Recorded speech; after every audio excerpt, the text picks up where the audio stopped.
हाल ही में आनंद महिंद्रा के एक ट्वीट ने कोहराम मचा कर रख दिया है, जिसमें उन्होंने लिखा है कि 12th फेल देखने के बाद मैंने आसपास देखा और हमारी एंट्रेंस एग्जाम को लेकर कई युवाओं से बातचीत की, जिनमें से एक IIT ग्रेजुएट था। हालांकि वह भी बिजनेस स्टार्टअप से जुड़ा है, मगर उसने एक समय में UPSC की भी परीक्षा दी है। इससे पता लगा कि UPSC JEE से ज्यादा कठिन होता है। ताजुब की बात है, यदि यह एक आम प्रोटेस्ट है तो इस रैंकिंग को बदलने की जरूरत है। दुनिया के 10 परीक्षाओं के लिस्ट में शामिल है ये दो नाम। बीते अक्टूबर द वर्ल्ड रैंकिंग की रिपोर्ट्स के मुताबिक इंजीनियर सेक्टर में एडमिशन के लिए IIT JEE दूसरे नंबर पर, वहीं UPSC तीसरे नंबर पर आता है। लेकिन अब आनंद महिंद्रा ने अपनी नई रैंकिंग जारी की है। इसे लेकर अब एक्स पर नया मुद्दा छिड़ गया है। कौन सी परीक्षा कठिन है, UPSC या IIT? IPS officer Manoj Sharma की स्ट्रगल स्टोरी से प्रेरित 12th फेल देखने के बाद काफी लोग प्रभावित हुए थे, जिसमें अब एक नया नाम भी जुड़ गया है, आनंद महिंद्रा का। फिल्म देखते ही उन्होंने top toughest exams in the world की रैंकिंग शेयर ही की। साथ ही उन्होंने अपनी राय भी बताया। आनंद महिंद्रा ट्वीट के बाद सबके अलग अलग बयान सामने आ रहे हैं। यूजर्स इसे लेकर कमेंट्स पर कमेंट्स किए जा रहे हैं। वहीं IPS और पूर्व IAS भी इसमें जुड़ गए हैं। अब रेलवे के सिविल सर्वेंट रहमान शेख ने पोस्ट करते हुए कहा कि परीक्षा अपने आप में ही कठिन नहीं है, इसके 3 फेज होते हैं। कोई भी ग्रेजुएट इस परीक्षा को दे सकता है, जिसकी वजह से आए दिन इसके कंपटीशन बढ़ते चले जा रहे हैं। सिर्फ एक गलती और आप दौड़ से बाहर। मगर हाँ, क्वेश्चन पेपर की कठिनाई लेवल की बात की जाए तो JEE ज्यादा टफ होता है।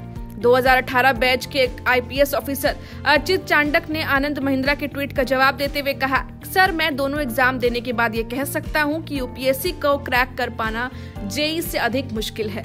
इसके उन्होंने 5 कारण भी गिनवाए। क्या है वो 5 मुख्य कारण जो दर्शाता है UPSC JEE से ज्यादा टफ होता है?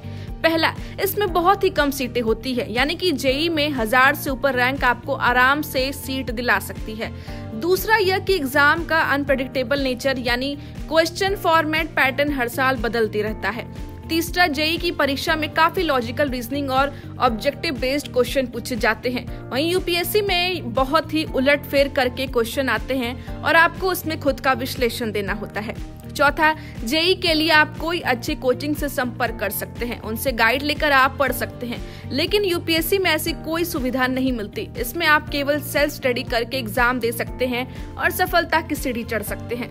पांचवा, UPSC का सिलेबस बहुत ही बड़ा होता है और करंट इवेंट के अनुसार बदलते रहता है, जिसे समझना बहुत ही मुश्किल हो जाता है। लेकिन JEE के सिलेबस की बात करें तो इसमें केवल PCM, फिजिक्स एवं मैथ्स रहता है।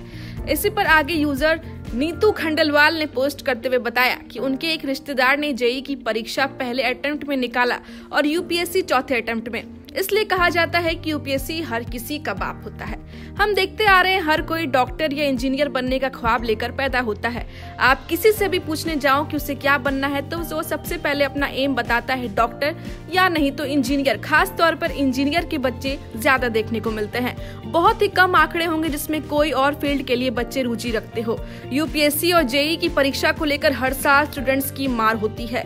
एग्जामिनेशन हॉल के बाहर स्टूडेंट्स की लंबी लंबी कतार लगी रहती है, लेकिन एग्जाम टफ होने के कारण लोग इसे 3 या 4 अटेम्प्ट्स में निकालते हैं।